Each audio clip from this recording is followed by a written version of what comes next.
In the coastal town of Guaratuba, Brazil, something emerged from the shadows in 1992 that would challenge every assumption about reality itself. What began as isolated reports of strange encounters quickly escalated into a phenomenon so disturbing that authorities struggled to contain both the events and the mounting panic. The official records remain sealed, but fragments of testimony and evidence paint a picture of something far more sinister than anyone dared to imagine. But first, subscribe to be notified about every new unexplained case. It was March 15, 1992, just before dawn broke over the fishing village of Guaratuba, nestled along Brazil's Atlantic coast. The morning mist clung to the mangrove swamps that bordered the town of 8,000 residents, creating an otherworldly atmosphere that locals had grown accustomed to over generations. Fisherman Carlos Mendes was preparing his nets near the Saiguaço River when he noticed something that made his blood run cold. 3 elderly women stood motionless in the shallow water, their dark clothing seeming to absorb the pale morning light. What disturbed Carlos most was their complete stillness. They appeared to be standing on the water's surface rather than wading through it. When Carlos called out to them, the women turned in perfect unison. Their faces, he later told police, bore expressions of such malevolent intelligence that he immediately fled the scene. By the time he returned with other fishermen 20 minutes later, the women had vanished, leaving no footprints in the muddy riverbank.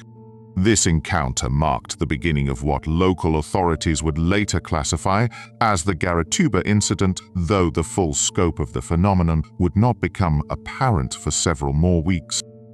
What made Carlos's testimony particularly unsettling was his description of the women's eyes, completely black, as if filled with an endless void that seemed to draw light into itself.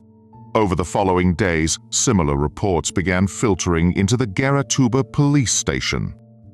Maria Santos, a 43-year-old shopkeeper, reported seeing the same 3 women standing outside her store at various times throughout the week.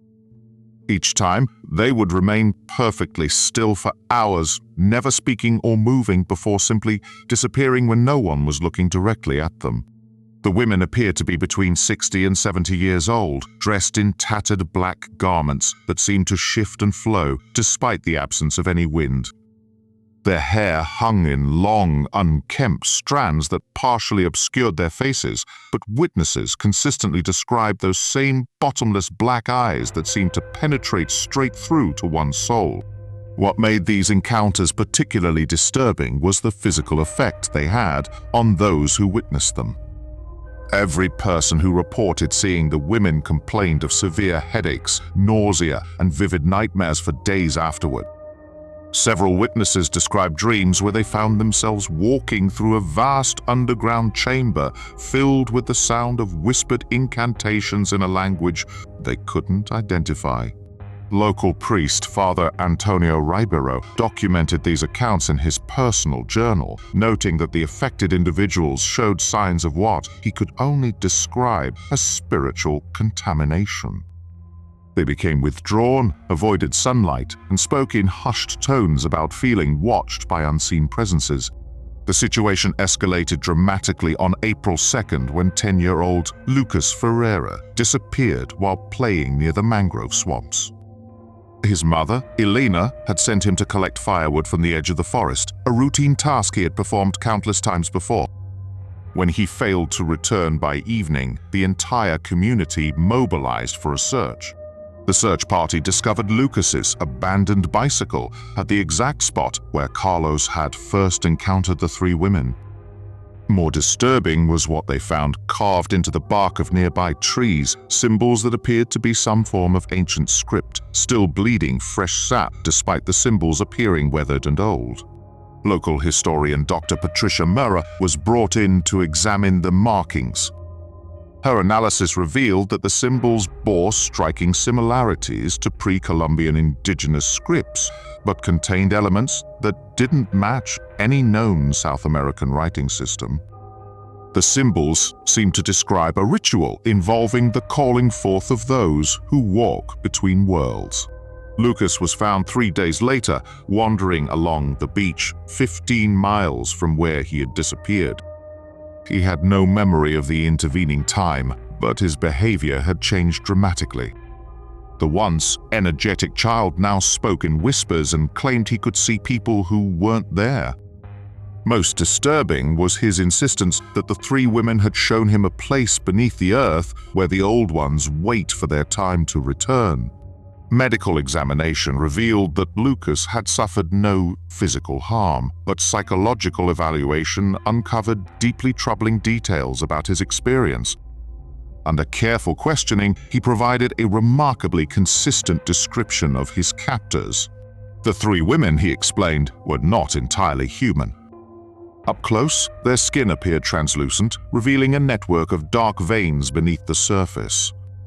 They moved without making any sound, their feet never quite seeming to touch the ground. Their voices, when they spoke, came from somewhere other than their mouths, a whispered chorus that seemed to emanate from the air around them. Most unsettling was Lucas's description of their true forms. He claimed that in certain light, particularly during the hours just before dawn, the women's human appearance would fade, revealing something far more ancient and terrible.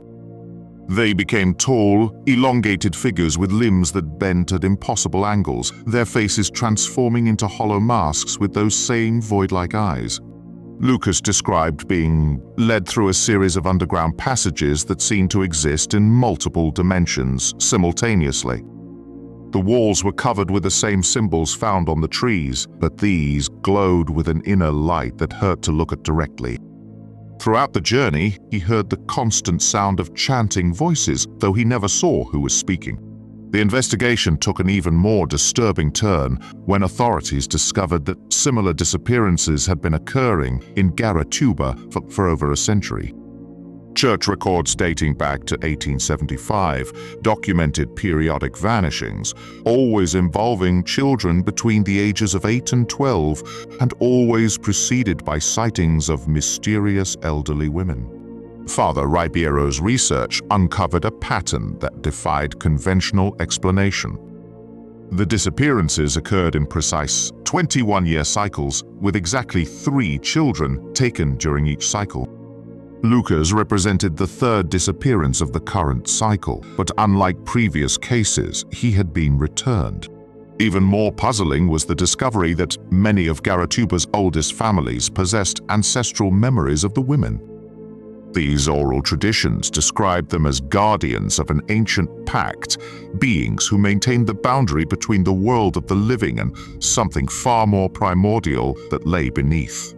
The traditions spoke of a time when the first Portuguese settlers had unknowingly built their town over a sacred site, disturbing something that had slumbered for millennia. The 3 women, according to these accounts, were not malevolent spirits, but rather sentinels trying to prevent something far worse from awakening.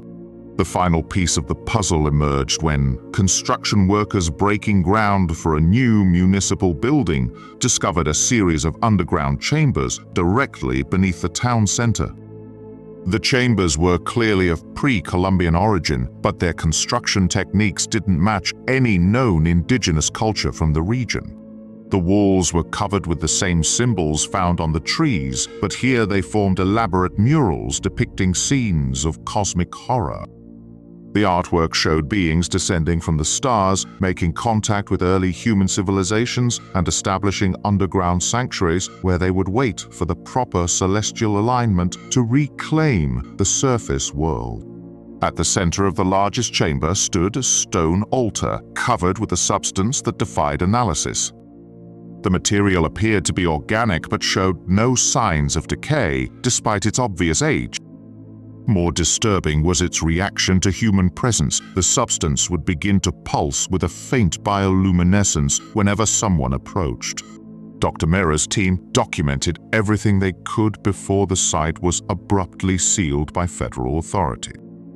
Her notes, later leaked to local media, described finding evidence of recent activity in the chambers. Fresh offerings had been placed on the altar, and the walls showed signs of recent ritual scarification. Most chilling was the discovery of children's drawings scattered throughout the chambers.